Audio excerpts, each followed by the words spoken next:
안녕하세요, 노치입니다.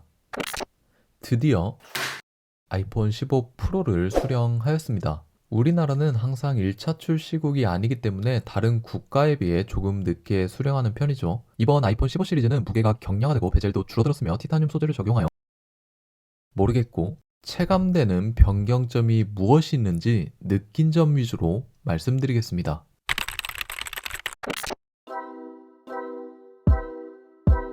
외관에서 가장 큰 변경점이라고 한다면 티타늄 재질이 적용되었다는 점입니다. 티타늄은 지금까지 아이폰에 한 번도 적용된 적이 없는 그러한 재질입니다. 아이폰의 일반 라인업에는 알루미늄 합금을, 그리고 14 프로까지만 해도 스테인레스 스틸을 적용하고 있었죠. 스테인레스는 고급지고 견고하다는 장점을 가지고 있는 반면 무겁다는 치명적인 단점을 가지고 있었습니다. 애플에서도 이 점이 꽤나 신경 쓰였는지 이번 15 시리즈에서는 비중이 약 50%, 그러니까 무게가 약 50% 정도 가벼운 티타늄 재질을 적용하며 경량화에 초점을 둔 것으로 보입니다. 암튼 티타늄 재질은 직접 실물로 보시면 더욱 차이점이 크게 느껴집니다. 첫 느낌을 표현하자면 뭔가 차분해지면서 정갈해졌다는 느낌이랄까요? 근데 이게 이전 모델에 비해 더욱 고급감을 가지고 있느냐 라고 물어보신다면 개인적으로 스테인레스가 더욱 고급스러웠으며 티타늄, 알루미늄 순이었습니다. 외적으로 봤을 때는 조금 아쉬운 부분이 있었지만 손으로 만졌을 때의 촉감은 티타늄이 월등하게 좋았습니다. 더욱 표면이 매끄럽다는 느낌을 받았고 티타늄 재질의 경량화 영향으로 인하여 자꾸 폰을 만지고 싶다는 생각을 하게 되었습니다. 스테인레스의 경우 지문이 자주 묻기도 하고 무겁기 때문에 손이 잘 가지 않았거든요. 게다가 라운드 처리된 모서리로 인하여 그립감도 더욱 상승하였습니다. 제가 이전까지 메인으로 사용하던 아이폰 13 미니의 깻잎통 디자인은 이쁘긴 하지만 폰이 작음에도 불구하고 손으로 파지하였을 때 모서리 부분 때문에 불편함이 느껴졌었거든요. 결론적으로 눈으로 보는 디자인은 스테인레스가 조금 더 우수하지만 촉감으로 느끼는 디자인은 사용성 면에서 많은 개선이 이루어졌다는 것이 저의 첫 느낌입니다. 케이스를 끼운다면 전부 부질없지만 말이죠. 기존 소리 진동 버튼에서 동작 버튼으로 교체가 되었습니다. 이로 인해 더욱더 실사용성이 향상되었죠. 기존에는 소리 진동 모드 단 한 가지 기능만을 위해 물리 버튼을 적용시켰으나 이제는 동작 버튼을 활용하여 더욱 다양한 기능을 커스텀할 수 있기 때문이죠. 기존처럼 무음 모드로 활용할 수도 있으며 집중 모드, 카메라, 손전등, 음성 메모 등 자기만의 스타일대로 활용할 수 있습니다. 저는 현재 손전등 기능을 동작 버튼으로 설정하여 사용하고 있습니다.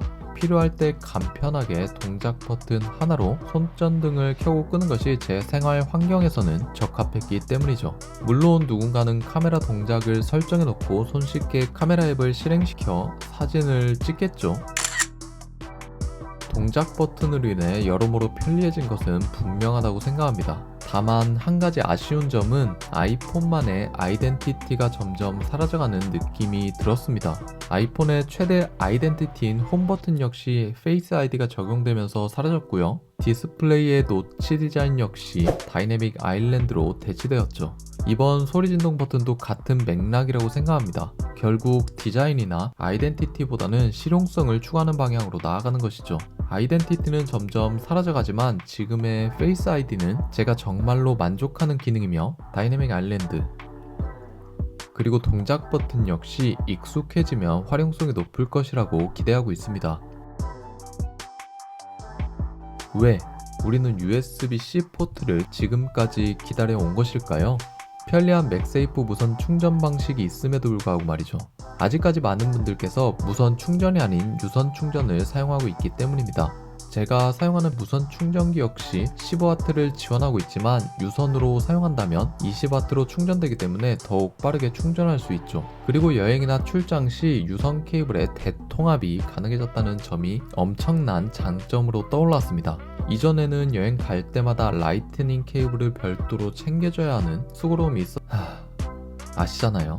집안 가족 모두 갤럭시를 사용하기 때문에 아이폰 충전을 위해 별도로 라이트닝 케이블을 항상 휴대해야 했습니다. 이번 아이폰 15 시리즈부터 C타입 포트가 적용되면서 앞에 언급한 수고로움이 전부 사라지게 된 것입니다.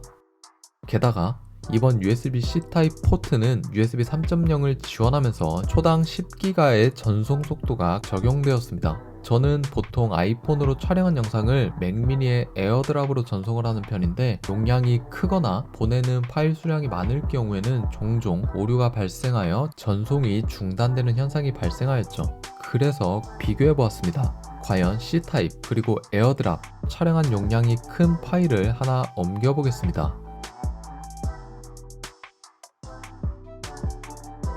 약 700메가 용량의 동영상을 전송하는데 에어드랍은 28초 정도가 소요되었고 USB-C 포트는 4초가 채 걸리지 않았습니다. 이 정도면 상당히 만족스러운 결과입니다. 작은 용량의 파일 같은 경우에는 에어드랍을 활용하겠지만 용량이 꽤 큰 파일이나 다수의 파일을 옮길 경우에는 C타입 케이블을 활용 시 더욱 효율적일 것 같습니다. 처음 폰을 받고 세팅을 하기 위해 폰을 켰을 때 얇아진 베젤이 바로 눈에 띄었습니다. 그 조금 얇아진 베젤이 무슨 그렇게 큰 대수야? 라고 말씀하실 수도 있겠지만 결국 이전 시리즈와 디스플레이 사이즈는 동일하기 때문에 얇아진 베젤의 효과로 아이폰 전체적인 사이즈가 작아지게 되었습니다. 실제 가로와 세로가 약 1mm 정도 작아진 스펙입니다. 우리가 체감할 수 있을 정도의 수준은 아니지만 말이죠.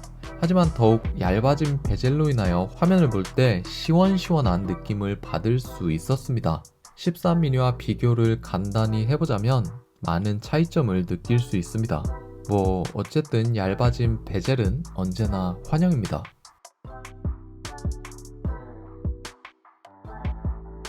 제가 15 프로를 구매한 이유 중 가장 큰 부분을 차지하는 것이 바로 3개의 카메라입니다. 아이폰 13 미니를 사용하면서 가장 아쉬운 점이 망원 카메라의 부재였기 때문이죠.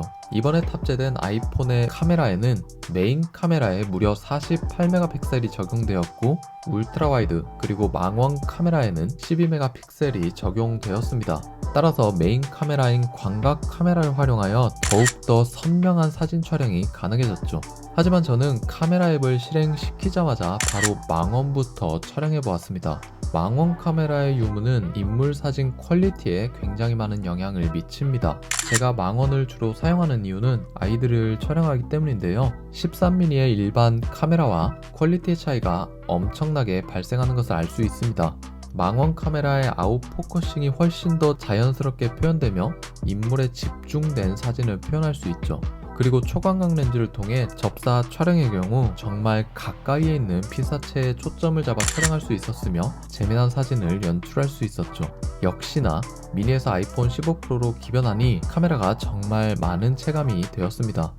자, 오늘은 아이폰 15 프로의 첫 느낌에 대해 간략하게 소개해보았습니다. 아직 며칠 사용해보지 않았기 때문에 조금 더 사용하면서 파악한 내용을 여러분들께 세세하게 전달드릴 예정이니 구독과 알림 설정을 통해 빠르게 영상을 확인해보시기 바랍니다. 그럼 시청해주셔서 감사드리며 지금까지 노치였습니다.